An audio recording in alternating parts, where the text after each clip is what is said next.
Hey everybody, welcome to the channel, Simon the Watch Guy. We've got quite a lot to talk about today. I recorded this video once again a couple of times and I think I went to 20 or 25 minutes. So I don't want to waste any of your time, so let's dive in. I'll try to be as concise as I can. Okay, so an update on the watch situation. The PMD 5.6 is still waiting for parts from Japan. I think they've ordered a brand new movement and a brand new seal, and I think that should fix the problem. And that kind of explains some of the expense, which is why it's such an expensive repair. Now, another update, I have just purchased a new watch. This is the fourth rebuy. I know I am insane, but here goes. The Casio B5600, which is the Bluetooth model you may recall I reviewed on the channel, it's now discontinued. It is now discontinued. If you want one, now is the time to buy. I happen to think it's one of the best G-Shocks ever made.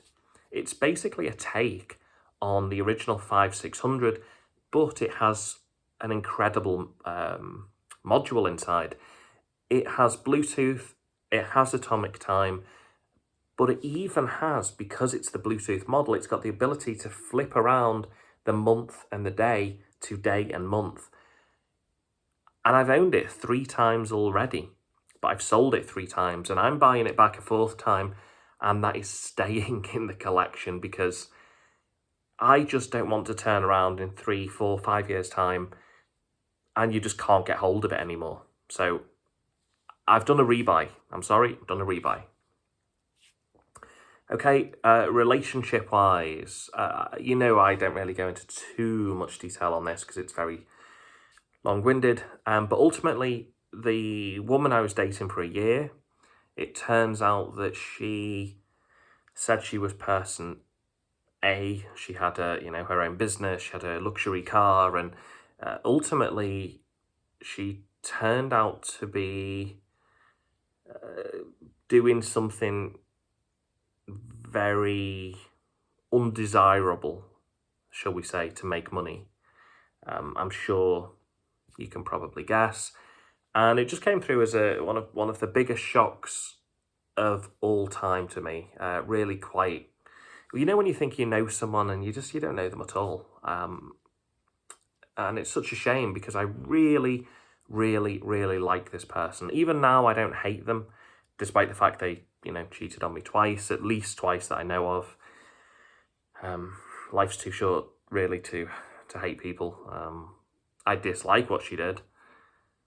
And yeah, I wish her the best of luck in future. I just hope she's learned a lesson from that. I hope she doesn't continue down that path. It is what it is. Yeah, I've been beating myself up about it, really. Still, I've been beating myself up. But there's nothing I can do. She's blocked me on everything apart from email.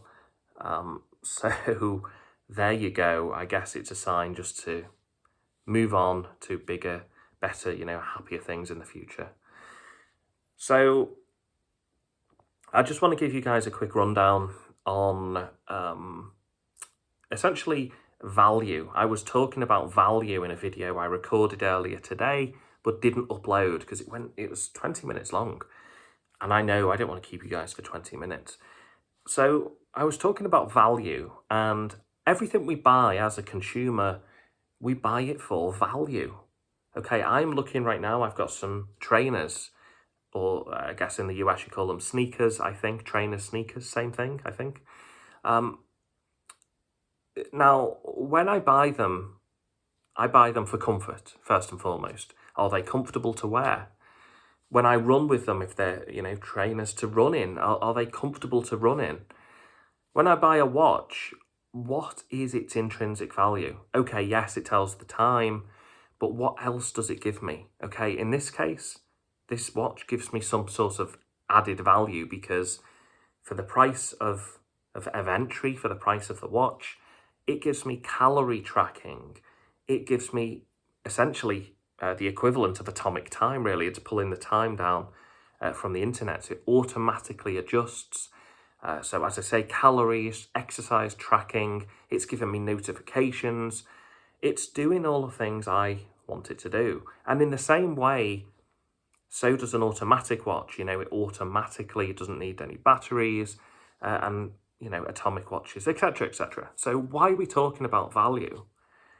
Well, it dawned on me that when I had 26 watches sitting in watch boxes, no matter which watch I was looking at, it was hard to really talk about the value of them because I couldn't wear, I've got two wrists and I normally wear a watch, just one watch on one wrist. So it made me realise that was the point. I need to dwindle down the collection and actually have a watch that, a really small collection, that I can maybe wear one a day, just change them every day. So less than 7. 7 would be maybe the maximum I think I would have in a collection now. So I could have a Monday, Tuesday, Wednesday, etc. So ultimately my collection is going to consist of this. It's going to have the Apple Watch until it dies, because don't forget the battery, it tends to die on these in about 3 years, which means that they're kind of designed to become obsolete, really, if the truth be told. Software updates won't come in future. So, with that being said, I'm going to have the W217H. I am going to have the GW B5600. Hopefully that does get here, and even though it's been discontinued, my order still gets here. I'm going to have the PMD56 and, of course, the MTG M900. Isn't it interesting that I've settled now for atomic? I just love atomic watches, solar-powered watches for that matter as well, for the most part. So the kind of takeaway from this video is that I just want you guys to think about your collection and the value it gives you. If I give you my collection, it might not have the same value. It probably won't. You might look at my collection, you might maybe appreciate, you might like some of the watches, but what I value is going to be different to you, and vice versa. So if you are looking to dwindle down your collection, there's so many benefits, so many positives. I'm less anxious about watches. I don't spend hours and hours surfing the web looking for, through watch forums, reading comments, reviews. I just get about with my day now, and I find I've got a lot more time. I'm not spending as much money, so this is a financial, well, apart from the service. But hey, let's not go there. Let's not talk about the service. But in general, once you've got your collection and you're not spending more and more and more, generally, you're saving a bit of cash there, guys. I found as well I'm having more meaningful time with friends and relationships. I went out to dinner with a friend a few days ago, and I was sitting across from this friend, and normally I get talking about watches, they respond, and we just talk about watches for 30 minutes, an hour. We didn't talk about watches. I was more present in the moment. There's several other benefits too, and they're all kind of, some are unique to me and some might be unique to you. I guess what I'm trying to say is that you can benefit from dwindling down the collection, and that's not for everybody. If you want to add to your collection, feel free. Who am I to tell you? I've been terrible. I've been addicted to this stuff for a very long time.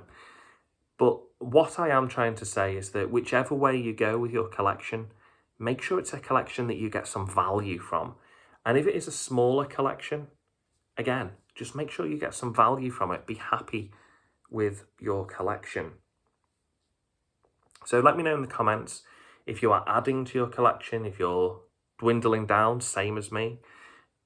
Are you happy with your collection? Where do you see yourself? Do you ever want to get that Rolex, that kind of luxury tier? Have you got that luxury tier and you've gone backwards?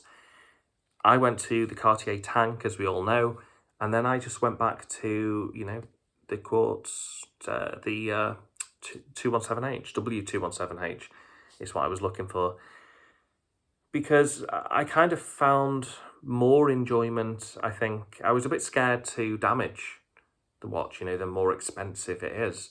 I was scared to damage it, and I wasn't living my life in a kind of, not carefree, but I was certainly more conscious of my wrist. When I walked past a wall, I'd sometimes cover it, I'd sometimes tuck my wrist in, and it was kind of no way to live because I was just constantly, it was Sapphire, and it could actually take a bang. I did bang the tank once, and it was fine. It took it like a champ.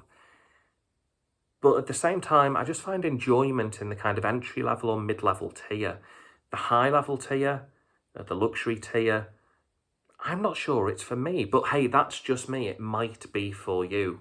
So let me know any thoughts, any questions, any queries in the comment section below. Thank you for watching, and I will be back with the PMD56 when it does return back from service. But until then, thanks for watching, and have a great rest of the weekend. Take care, guys.